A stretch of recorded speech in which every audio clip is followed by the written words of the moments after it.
This is Krystal Franklin, and you're watching Black Girls in Media, Media Conversation Series. I am the senior producer of digital at The Real for Warner Brothers. But before that, I was at TV1 for 3 years as their senior producer of digital and social. And before that, I was in radio with Tom Joyner. So most people know me from the internet land because I work in radio and TV, and I've been in the digital and social space for 10 years, a little bit more over 10 years. So that's where most people know me from. But outside of that, outside of what I do for a living, I literally am just a regular ass lady. I'm from Dallas, so I love the Cowboys. You know, Cowboys Nation. We're doing too hot. We're not doing too hot right now, but Cowboys Nation. So you should know that I am from Dallas and I love my Cowboys. I'm a graduate of the Grambling State. One more time because it's homecoming season. So one more time, Grambling State University. I graduated with my BA in mass communication with a concentration in broadcasting. 13 years ago. Whew. So that's me. I mean, I love all things radio, TV, media, pop culture, digital, social, film, TV, music. I literally love everything entertainment. I love media. I love Black women in media. I love seeing Black women in media. And so that's a little bit about me. I mean, I'm in a sorority. You know, there is a little sorority that I am a part of that you may have heard of. Alpha, Kappa Alpha, sorority. nothing major, nothing big. This is just ginger ale too for the folks, by the way. I mean, but girl, if it isn't, you know, it's all right. And if I wasn't sure. Okay. I wasn't sure, so I kept it at a Canada Dry for you because I wasn't sure. I love it. Yeah, that's a little bit about me. I was reading an interview of yours that someone did with you, and you were talking about the strong Black woman idea. And it's kind of just like, it's so outdated. I think that it's nice, you know, it's a nice compliment to say that, you know, we're strong, I guess, and blah, blah, blah, blah. But it comes with so much. It comes with a connotation that we are able to take so much shit, you know, like we're able to, you can give us anything. You could throw anything at us and we just gonna take it. And that's not fair to us. It's not. I wanted to know your idea on that. Yeah, no, I think it's an actual insult. I do not like the title strong just because of what you said. But I also think you never hear strong white woman. You never hear strong Asian woman, strong Latina woman. It's always a strong Black woman. And I get it. I get the positivity behind it. But nowadays when you categorize us as only strong, you give off the impression that if we're weak or if we cry, we're weak.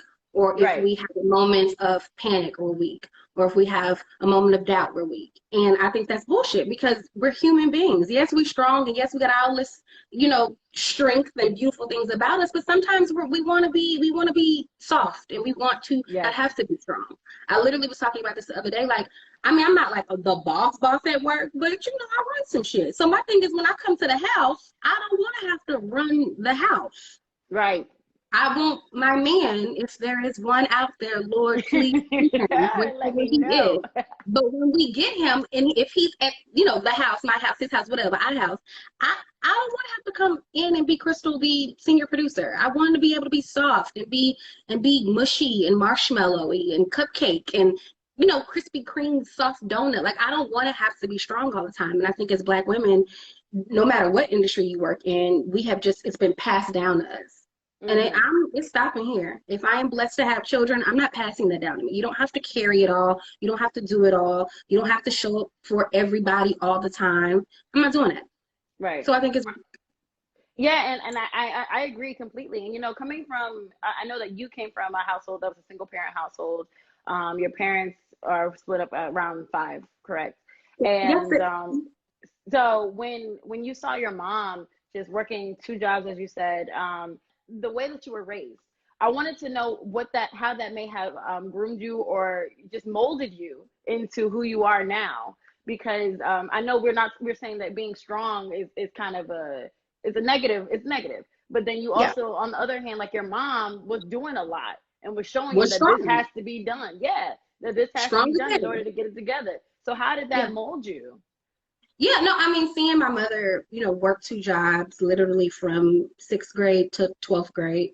I was a latchkey kid very early, so I walked home from school. I walked to school. I didn't see my mother until that night when she would come home and, my dinner would already be ready. Like I learned how to make hamburger helper and all the safe stove top stuff that you can make around like 10 or 11. I learned that stuff very early because she was out making a living for us. She took me out of, I'm from Fort Worth. So she took me out of that school district and we got a house built.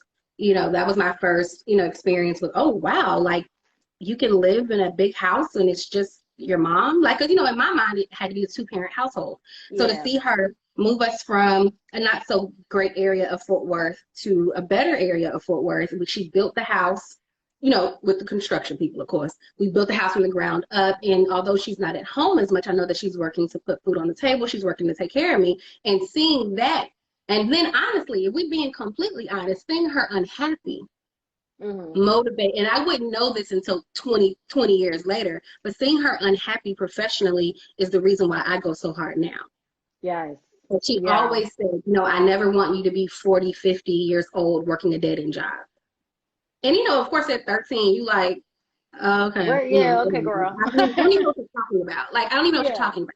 So but that stuck with me. So anytime I wanted to give up and quit, I remembered that, and that's strength. It takes strength to say that.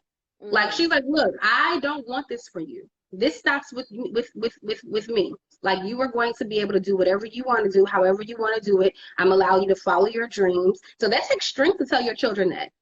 It takes real strength. So, I mean, it molded me in so many incredible ways. She is the reason why I have all of the courage in the world. She literally was just like, okay, whatever you want to do, we're going to do it. You want to go to Mars? Guess what? We'll We find going to you a way to Mars. Mars. Okay. Like Mm-hmm. literally, she would tell me that. So I had no real boundaries when it came to my dreams growing up. I Like think I that literally felt like I could be whatever the fuck I wanted to be, and yes. it turned out. So yeah, I mean, the strength is great, and she is a beautiful example of it. I just don't want that to be the only message that we hear. Like there's a balance. Absolutely. Yeah. You know what I mean? Yeah. Yeah. And it's and going back to having parents or mothers who uplift you in whatever that you want to do, whatever it is that you want to do. I think a lot of us, I think it's we're getting better, generation from generation to generation. I think the Right. generation that raised us, they were a little, maybe some of them could go. Some of them were like, all right, baby, do what you want to do. Some of them are like, a You gonna lawyer, stay at home doctor. and rear these kids. Right, right. So I think it was kind of a mix of them. I had parents just like that too. My mom would ask me when I was like 5. She was like, "What do you want to be when you grow up?" I was like, "Girl, I want to be an astronaut. I want to be the first woman president. I want to be a basketball player." All I was like 5 things, and she was like, "Okay, we're gonna do all of them. All right? All of them. Yeah, we're gonna Because do all of it." language is very important, and I'm not Yep, a mother, so I don't like to speak on what I think mothers should do or how parents should parent their children. But that language is important at a very early age. Oh, you want to be absolutely. an astronaut and a basketball player and a fashion designer? Cool, we're gonna do all three. Like that's how you set up your children's mind to really have no limits. Yep. So I Yes. love that. I love that. Absolutely. So I think that we're all getting, and I know that the generation that's going to come after us, I think our generation has been so, we've been very reflective. I think that's the best word I can use on past generations. I hear this so often that I speak with so many open-minded people, and they're just like, yeah, you know what, my kid is not going to go through that stuff. And I think that we're all getting better as a civilization. We have a lot of work to do, but I think we are getting better as a civilization. Something that I'm really like looking forward to the generation to come that we plan Yeah. on raising on our own. Yeah. I mean, So no, go we ahead. talk a lot of noise about the upcoming like Generation Z, but I really am. I'm very hopeful for them. So when I get in my 60s and my 70s, like I'm really hopeful that they really are the next generation. Like my generation, like Yes. we was cool, but they are so fearless and they're so courageous Yes. and they are so bright. And I am excited to see what and they know about mental health and therapy and they know about all that stuff like out the womb. They come out Yes. taking selfies. You know what I mean? So like I love that. I feel like we're gonna be in better hands than we were in prior generations for sure. Yes, absolutely, absolutely. Well, to skip off of that really quick because it's about you, friend. It's you, girl. So I I wanted to ask you, my original question was, how did you get your start in media? And I know that I read again that in another interview that Khadijah from Living Single was a big influence on you and what you're doing to getting into this. And I wanted to know, not necessarily how you got into it, we can get there, but I want to know how you feel about like having Black representation on TV and things like that, which can help steer and influence and inspire younger people just like yourself, and how important that is. Yeah, no, so I always saw Black girls on TV growing up. I'm 34, so I was born in '86, so that means like my first 10 years on Earth.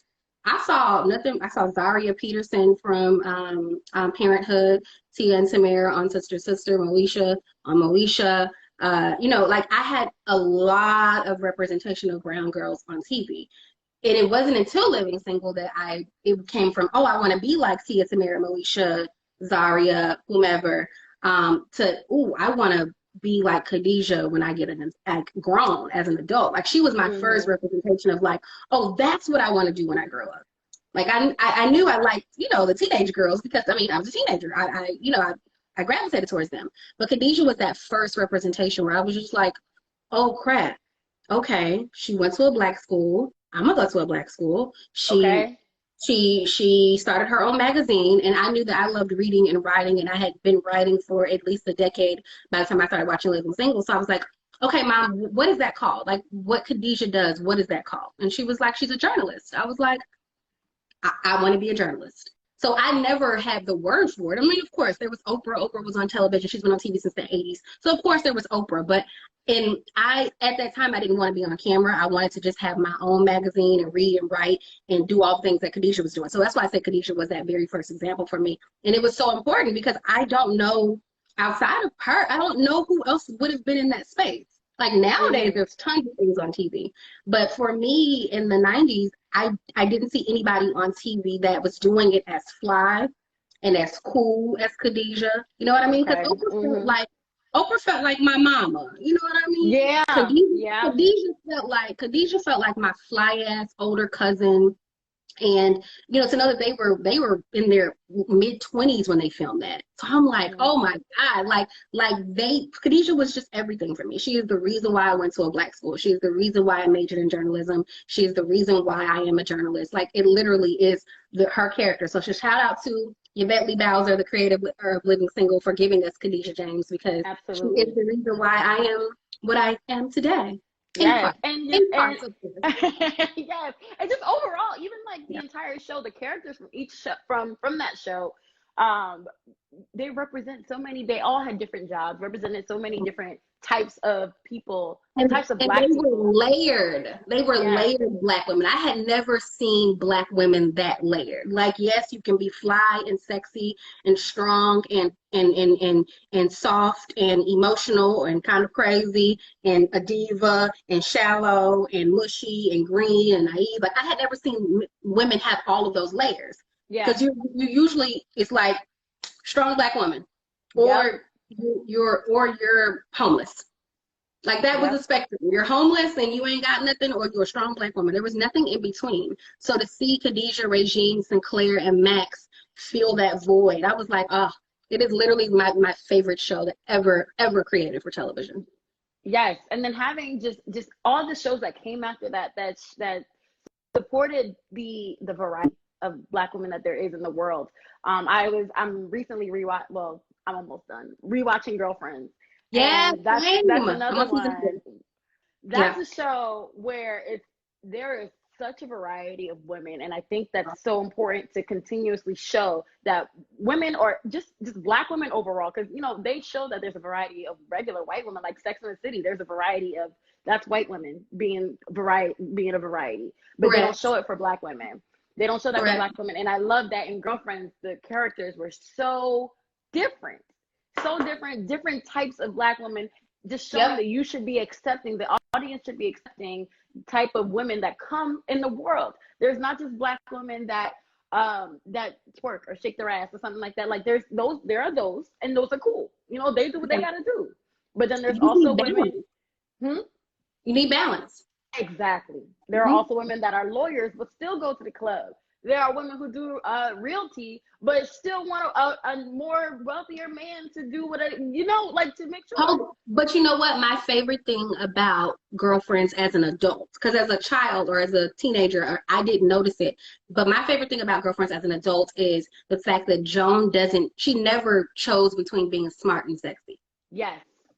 And so for me, as Yes. as I'm growing into my woman, well, I've been a woman for a while, but like because I am getting more and more comfortable with being, 5 years from 40 and all this stuff. Like I always feel like I'm not choosing between being smart and sexy anymore. I'm not.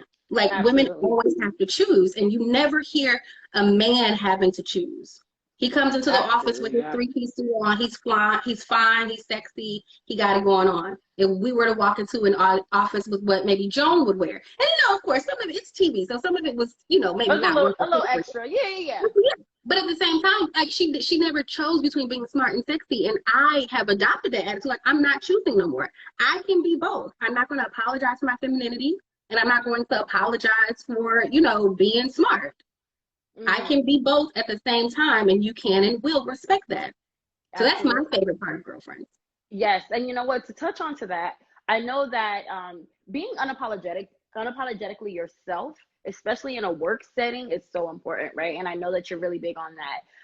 And just showing up as a Black woman is really important wherever you are, wherever you work, and making sure that nobody whitewashes you out or something like that. So I wanted to talk to you about that. Getting back to you, of course, because like we keep going off, and that's cool. We having a nice conversation. But getting back to you, I know that you've mentioned before that it's important for you to show up as confidently as you are yourself, making sure whatever anybody else does, no matter what they think of you, no matter what they say about you, it doesn't affect what you do, how you show up, and things like that. So I wanted to know how important that was to you to make sure that no one is categorizing you or talking you down or just taking you out of who you are. Yeah, no, I mean, I would be lying. I'm not going to sit here and say that though comments about negative comments or misconceived notions about me don't hurt or don't affect me, because they absolutely do. I'm just now at a point where I am now saying, you know what you think about me, if you don't think well of me, that has nothing to do with me. Like that's not my Absolutely. concern. It is not my job to convince you that I am a God-fearing Christian woman. You know what I mean? Like I'm not convincing you of that. If you don't see it in my walk, my talk, my whatever, then guess what? I don't have to convince nobody of nothing. So I spent the last 3 years being I spent the last 3 years being the complete opposite, where I was just like, I'm constantly misunderstood, or people take things the wrong way that I say, or everybody, not everybody, but like it just always was an issue at my last job. And I'm just like, you know what? I know that those feelings are insecurities that you have, and you're projecting those on me. And I am not in the business of dealing with your bullshit. I got enough of mine to deal with. I got my own Okay. insecurities to deal with. I got my own drama, my own stuff I'm trying to work through. I can't carry your stuff too. So when I would hear, things like, oh, well, we don't really want you to appear on camera because, it's just not, we just think that it's not the best idea. And I'm like, oh, okay. Well, who thinks that? I do. Oh, okay. Well, why? Can you give me some reasons why? Oh, well, you're an employee, you're not talent, so we don't want to market you as talent. Oh, okay. So the first time I heard that, I said, okay, cool, whatever. The second time I heard it, I was like, okay, now where is this coming from? So so it was coming from a place of an insecurity of my former boss, and she was projecting that on me, and I thought it was me. I was going home like, well, did I do something wrong? Did I say, like, I was questioning all the things that I know are not true about me, based on the fact that someone was insecure and threw that shit on me. So I am such a proponent of showing up as yourself, taking up space as yourself, being as colorful as you want to be wherever you work. Now, of course, there are boundaries that you can't cross. Of course, like me, I'm a big personality. I'm loud. I say practically everything on my mind. I do have some filter. I have to have a filter, but I say things and I say them with my whole chest, and I stand up in it. And if I fuck up and I do something wrong, then I immediately apologize. I don't let things live on, and I don't walk around with regret or walk around uneasy around people. Like and that's a growth. That ain't nothing that I woke up with Right. in 1996. That took a lot of growth, and it took me really saying that I didn't want to lie to myself anymore. I was lying to myself and lying to everyone in my 20s and my early 30s because I was Mm-hmm. pretending to be something that I was not. So you Girl. are when you do that, you are lying to yourself. And I said, well, I don't want to lie to myself no more. I don't Right. like that. Well, guess what I'm gonna say? I don't like that. No, and Mm-hmm. you know what? I say no with a period on the end, not no with a comma, not no with an explanation, not no. You know, it's just no without guilt, without any explanation. It's just no. I don't want to. I don't owe you an explanation. I don't owe you anything. I don't want to do something. I'm not doing it. And that Yeah. took a lot because, you know, I like people and I like my friends and I want to be a good friend and a good daughter and a good employee and a good this. And I'm like, yeah, but I'm not losing myself at the expense of it. Yes. So And you know what? it's a lot of It growth. it's Of course. so when it comes to that, and just overall being who you are, and not just how you look or how you act. I wanted to ask you about Mean Girl syndrome because I know that you talked on that as well. And what exactly is that? And how do you come to terms with? And we kind of touched on it as well. Coming to terms with the person that you are, and showing and being that person that you are without feeling like you're a bitch or things like that, or even if you are like accepting that's me. Yeah. Oh, a bitch. Oh, Zaina. Oh, bitch. Oh, that's Krystal right there. Like taking that Yeah. in. So let's start with what Mean Girl syndrome is. Yeah, I think Mean Girl syndrome is when, and I can only speak from the place of a Black woman. I can't speak on behalf of our white ladies and our other races that may be watching or maybe out in the world. I can only talk about Black women and what I've experienced in my 34 years in life. Mm-hmm. Black girl, Mean Girl syndrome is when you are faced with one woman or a group of women that, for whatever reason, it can be based on literally nothing. It can be based on the fact that I got on a gold hoop instead of a silver hoop. Mm-hmm. And you face these kind of the verbal stuff. The easy stuff is the verbal stuff, like look at you today. The microaggressions. Yep. Mm-hmm. And with Black girls, we carry that in our tone, in our looks on our faces, and our hair. We're like, oh, look at you. Oh, okay. That can start off innocent and cute, but then it can snowball into something a lot more dangerous if you're not careful. Mm-hmm. So it is really when you encounter a woman or a group of women that, for whatever reason, they don't take well of you. They don't speak kind of you to other people for whatever reason. And it has the ability to destroy and hurt really, really bad because, and I mean, and I talk about it on my podcast, but I came into my job at TV1, Black owned company, thinking that, oh my God, I'm about to be around Black women that are around my age group, maybe a bit older. I could find me a mentor finally after 13 years in the game. Like, I came in it with so much high hopes. And I was immediately shut down. Like, my first week, there was an issue. And I was just like, I literally just moved here from Dallas like 2 weeks ago. How all of a sudden you don't like something I did, said, or whatever. So it hurt. It hurt because I really was, my former bosses, they were both under 40 Black women. And I thought that that was going to be a nice, relationship to have, not just professionally, but just personally. It wasn't. It wasn't. I was ideas were shut down. There was misconceived perceptions of me. And I'm just like, but y'all don't even know me. And you know me, Right. when I feel attacked, now let me say this, when I feel like you coming at me, oh, I sit up.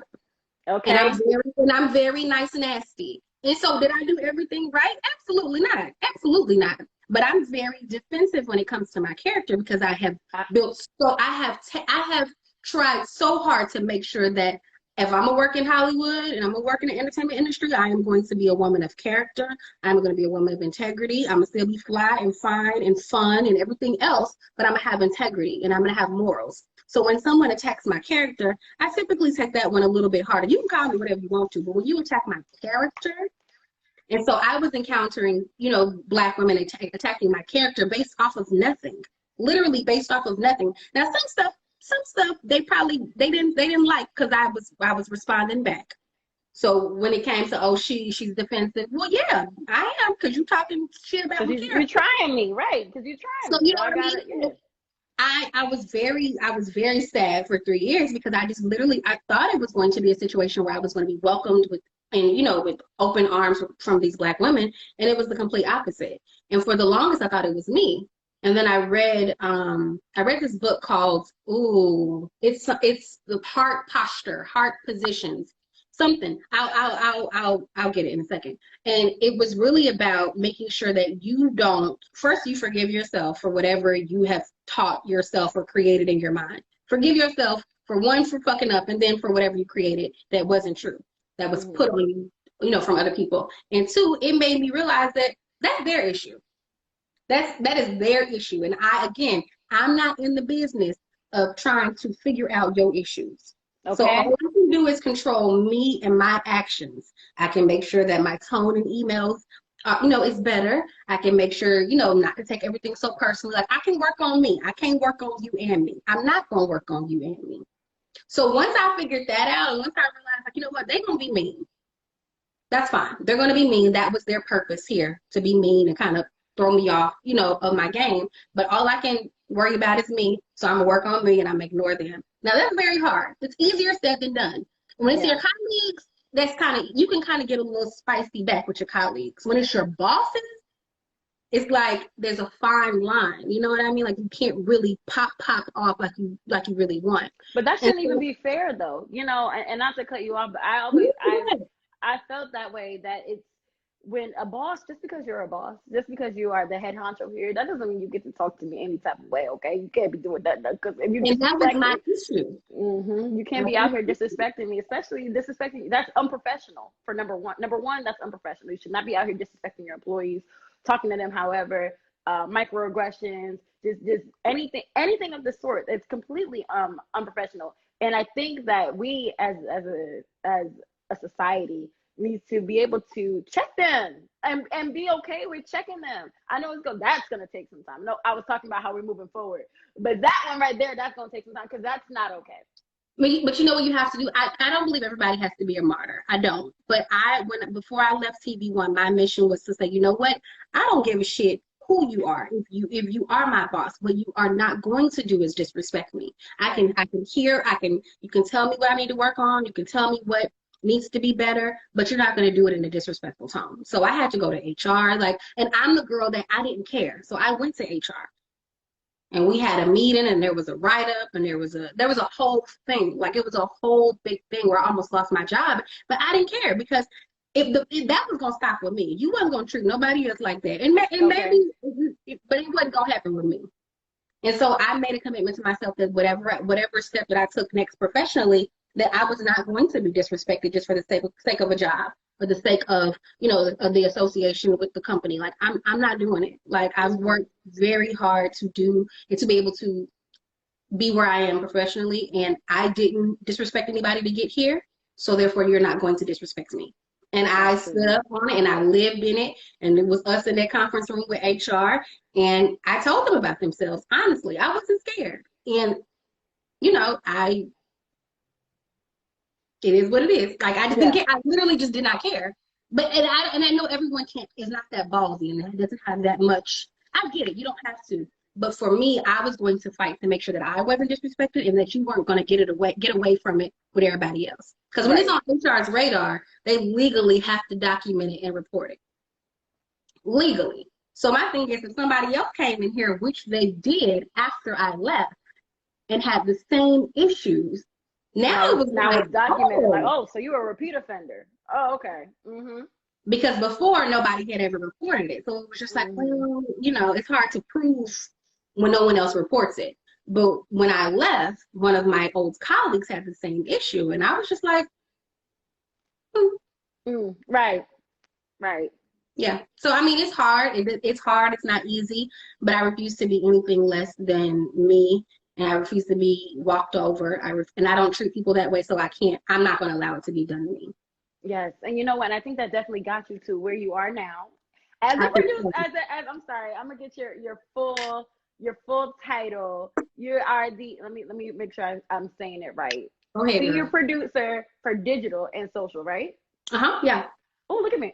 Yep. Yep. So I've had the same title for the last 4 years. So I was a senior producer of digital and social at TV One, and now I'm a senior producer of digital and social at Warner Brothers for The Real. So I've had the Love same it. title. This is obviously a bigger machine, a bigger monster. Warner Brothers is a global, ginormous, rich, amazing company that we all know. I mean, Space Jam, Mm-hmm. Pinky and the Brain, like Warner Brothers, right? Exactly. Yeah. So it's a big machine, it's a big beast, but I am so happy. This is my first time working for a white-owned company. And And you like it there? You I happy? Love it. I love that. am so, and I'm not, I don't like to not say it because I'm gonna be honest, but I understand why people are like, well, don't say that. But I'm like, no, I have never been this happy. I I am love that. respected. I am not, there is no mean girl anything. Like and I just want us as Black media, Black men, Black women, to Black culture to, it shouldn't have to be a negative experience. Right. And for me, my experiences were negative. So I'm at this white company and I'm like, it ain't no drama. It ain't no like it ain't no drama. Like no one is doing dumb, petty, silly, insecure stuff. We come here, we get paid to do our job, and we go home. I love Go it. home in a pandemic. We go home. You know what I Yeah. mean? Yeah. It's been remarkable. My executive producer, she trusts me. She allows me. She literally says, "I hired you to do a job. I'm not gonna micromanage you. Go do it." So she trusts my opinion. And it's real big for me. Literally on emails with other executives, she'll be like, "Oh, I defer to Krystal. I defer to Krystal." Love And it. that's so. And we talked about language with parents Mm-hmm. earlier. I think that's important in the workplace too, is words of Yeah. affirmation at your job. So I'm like, oh, you defer to me, and I'm on the email with executives. Like, I mean, it brings me so much joy and happiness. I am the happiest I've been ever, ever. I spent the I last love three to see years it. very Yeah. unhappy. So to be in this place of joy and gratefulness, I'm just so grateful that I made it to the other side. I really am. And you know what? Well, first of all, we love to see it. We love to see the Thank happiness. We you. love you. You deserve the Thank happiness that you. you Thank have. you. Thank you. And I wanted to say that I feel like you had to have gone through those things. You know what I'm saying? You had to have gone through the things that you've gone through throughout your career to get to a point where you can appreciate the Correct. stuff that you have at the moment. Because if you Correct. would have started here, you would have been like, oh, this cute. Oh, this is, oh, okay, thank you. It's cute. But now that you know that what it's like to be mistreated, and then to come to a place where it's like, oh wow, like I can really appreciate that. That's a part of your journey. And I And I wanted to say talk to this you. before you go Hi. on. I always say, I heard this from Pastor Torrey Roberts, and he's Sarah Jakes Roberts' husband. And he said, if small wasn't important, God would take you straight to big. If Mm-hmm. small wasn't important, God would take you straight to big. Meaning, like, you gotta go through you gotta go through a little bit. Like, you rarely hear stories of people immediately going to big and amazing and great and fly and a lot of money, and like, you gotta go through. So if it wasn't important, then he would have took me straight there. So he didn't take me straight there. Whatever your big is, he didn't take me straight there. I had to go through 3 years at Tom Joyner, and it was some crap. I had to go 3 years at TV One. But it was important. So Absolutely. that's the reason why I had to go through it. And I mean, Girl. I wouldn't have known who the fuck I was if I hadn't gone through it. Yes. Yes. And you know what? You better come on in with the word on a Thursday. All On a word, Thursday. right? All double worded up on a Thursday. Come on. Like, come on, Krystal girl. You really I'm speaking to me. I don't know who else is. I don't know who else you're speaking to, but I know you're speaking to me. So I'm That's really the like, most important. who, Yeah. but I'm overall, as I said, I think that this is very important to have this journey. And I know you mentioned before, I know we're almost out of time too. But I want to get to your role as a producer and your career journey overall. You've mentioned, and one quote of yours that I love is, you have to be okay with your dream taking a different shape. Oh, girl, And I love that, because yeah. I say this all the time, that I've gotten interviewed before and somebody asked me, oh, where do you see yourself in 5 years? Blah, blah, blah, blah. And I hate that question. I say that every time they ask me. I be shutting them down. So like, I hate that question because there's first of all, setting a goal like that in 5 years and trying to map out your life so that you get to that in 5 years is kind of just like, you're selling yourself short, first of all, because you don't know what God, the universe, whomever it is that you believe in, whatever it is that you know is bigger than you, has in store for you in 5 years. So having that idea that, you know, oh, in 5 years I'm going to be this, it's you're doing yourself a disservice. Yeah. And then what's going to happen? Right. You're limiting yourself. And what's going to happen in 5 years when that doesn't happen? Yeah. Even if, and what if that plan that you have for your 5 years doesn't happen for 10 years? Then what's going to happen in those 5 years where you're like, man, like, you know. Yeah. So I love that quote of yours. And then bouncing off of that quote, last year you did an interview, you were talking about how they asked like, where do you think you'll be in a year? Da, da, da, da, da. And you said in June 2020, I will be living in LA, working at Netflix, HBO, Spotify, or Hulu. Those are my dream jobs. I would have doubled my salary. I'd finally be financially stable and at peace where life is taking me. Now, with that being said, as well as your quote that you said as well, how do you feel about where you are now? Because you are in an amazing spot. I want to remind you that just in case you're like, I don't like it. You are in an amazing spot right now. So I want to know how you're feeling about the lessons that have been taught, the lessons that you've learned from the beginning of your career to now, and even last year to now, and what you think about what you thought life was going to be last year. You literally are making me cry because I said that so boldly in that interview. And in June 2020, I moved to Los Angeles, California. I doubled my salary. I work at Warner Brothers. Everything that I said completely happened. Now, I'm still getting Netflix, Spotify, Hulu.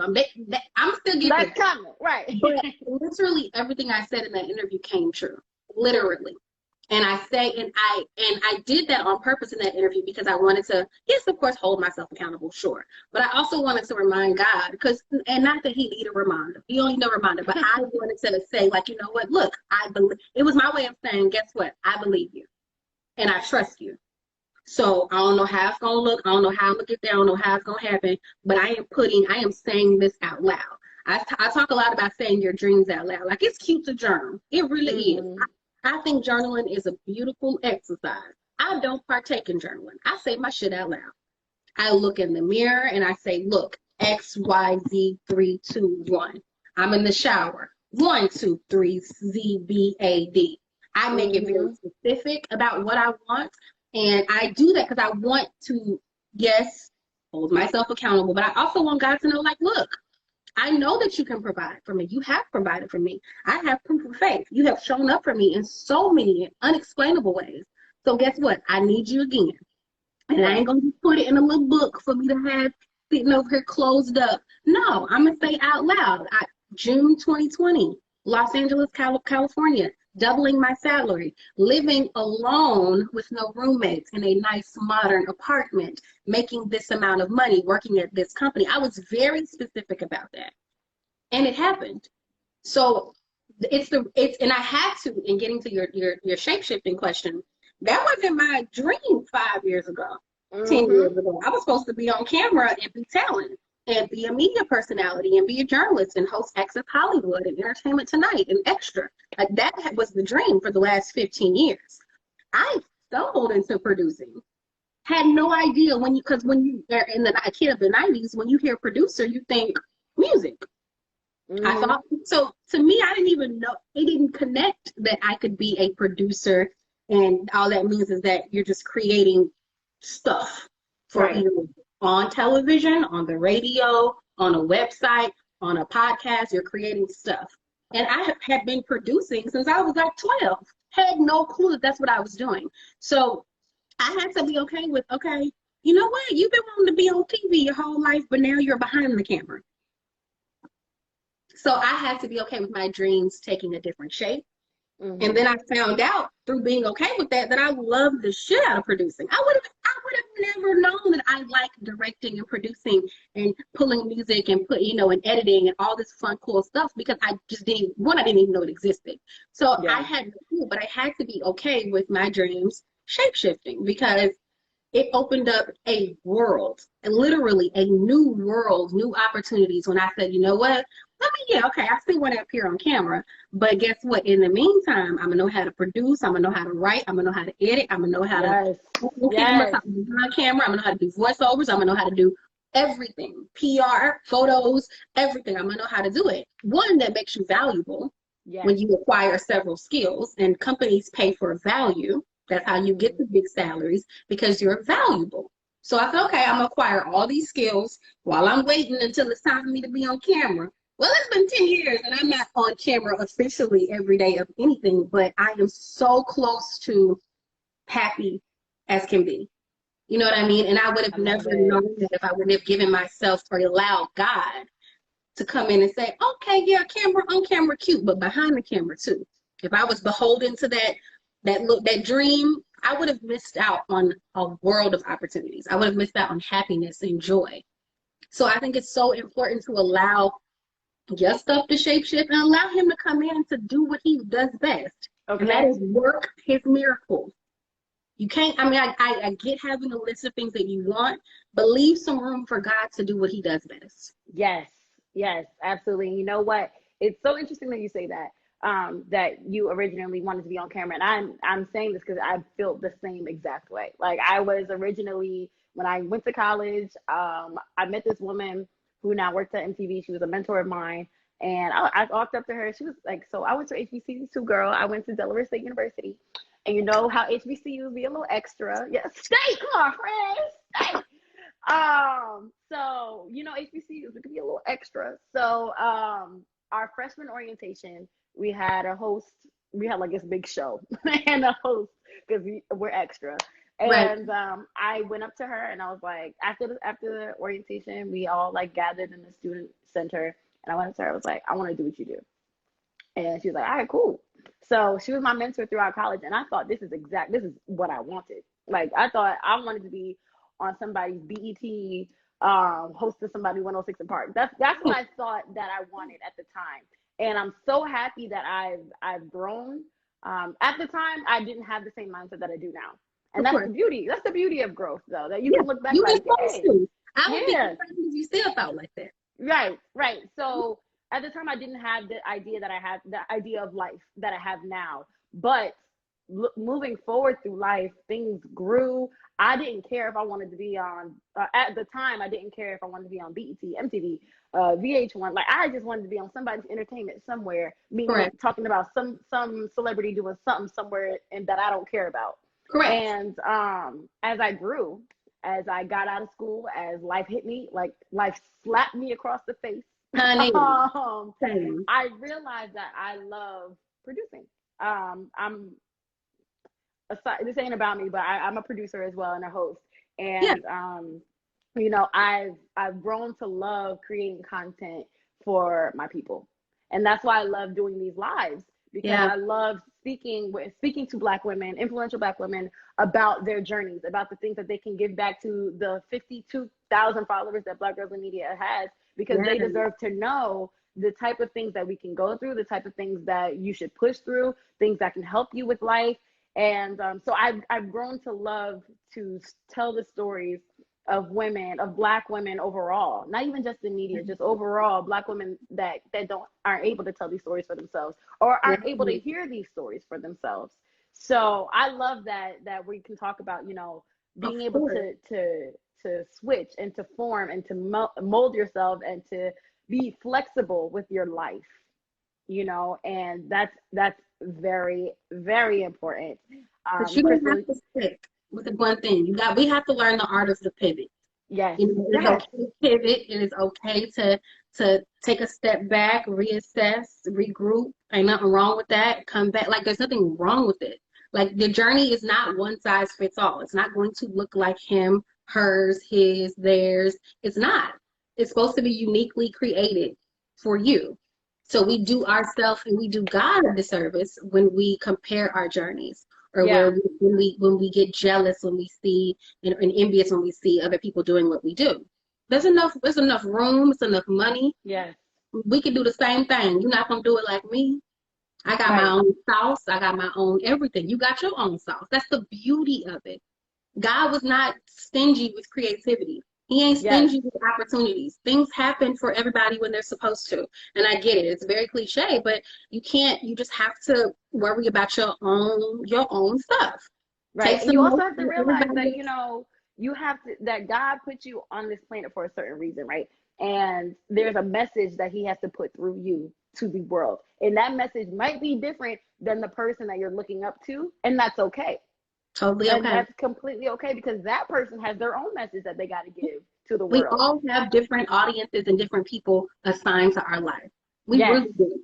Whether we know it or not, we have different people that are assigned. There are people that are watching me and counting on me to survive so that they can survive.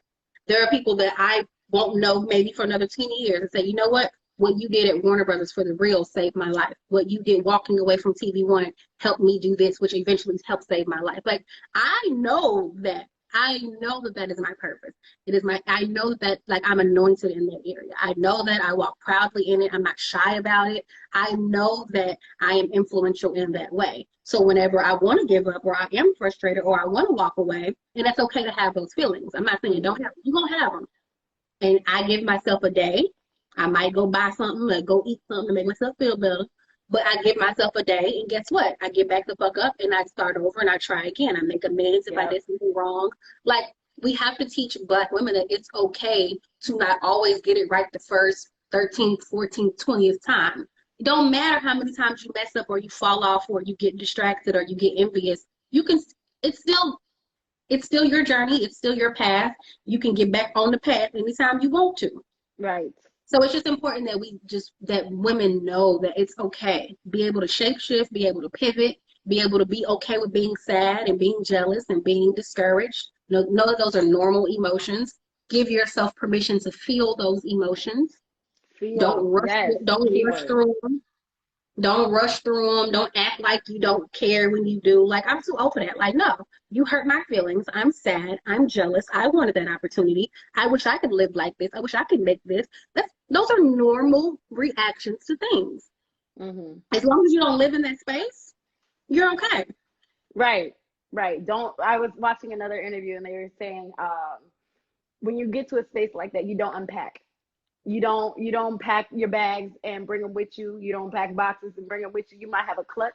You might have a little purse with you. You might take some things out of your purse when you're in that space, but don't unpack your bags in there. All right. Don't unpack your boxes.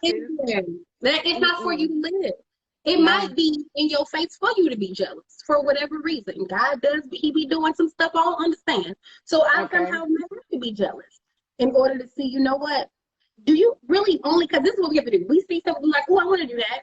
But do you really want to do it? Or do you really want that? Or do you just want it because they got it and they did it Right. and that's Or what it it looks looks like? shiny. It's shiny to you and you want it. Right. Woo! Sometimes jealousy will reveal more about you than the other person. You'd be like, okay, well, look, now, are you sure you said you wanted this because you saw her get it? Are you sure? Do you even like that? Do you really even like that? And And sometimes then you'll be like, God, sometimes he'll give it to you. Sometimes he'll give it to just you just so you because can your see. dumbass ass Mm-hmm. for it, you Yeah. love it. Mm-hmm. Because And then he you be like, loves oh us. man. He gonna give it to you. Then you gonna get it. You're gonna be like, oh, child, can I give it back? Yes. Honey, what's the return policy? Okay. All right. You So know we what? can't covet other people's anointings. We can't covet other people's anything because I don't want it because you got it. Cause Right. no, you don't want nothing I got because I had to walk through a lot of hell to get where I am in life. Okay. So you don't Okay. want this. What you want to be, if anything, you want to have courage. You want to have ambition. You want to have a hell of a lot of faith. You want to be proud. You want to be brave, whatever, because I know brave is kind of whatever brave means for you. But if you take anything from me, take those aspects. Don't take my career. Don't take who I work for, how much I make. Don't take this cute ass apartment. Don't take nothing. Just take the stuff that matter because I went Yes. through a lot of shit to get here. Yes.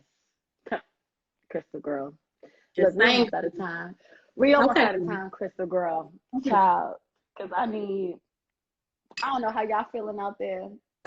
I don't know how y'all feeling out there, but woo, Krystal girl, you've done a lot tonight. You've done a lot for us tonight, and I'm so grateful to have spoken to you, and just gotten some insight. Hey guys, it's Zaina. Thanks for checking out our Media Conversation series episode. Make sure to like, comment, and subscribe, and watch the rest of our Media Conversation series videos only on Black Girls in Media.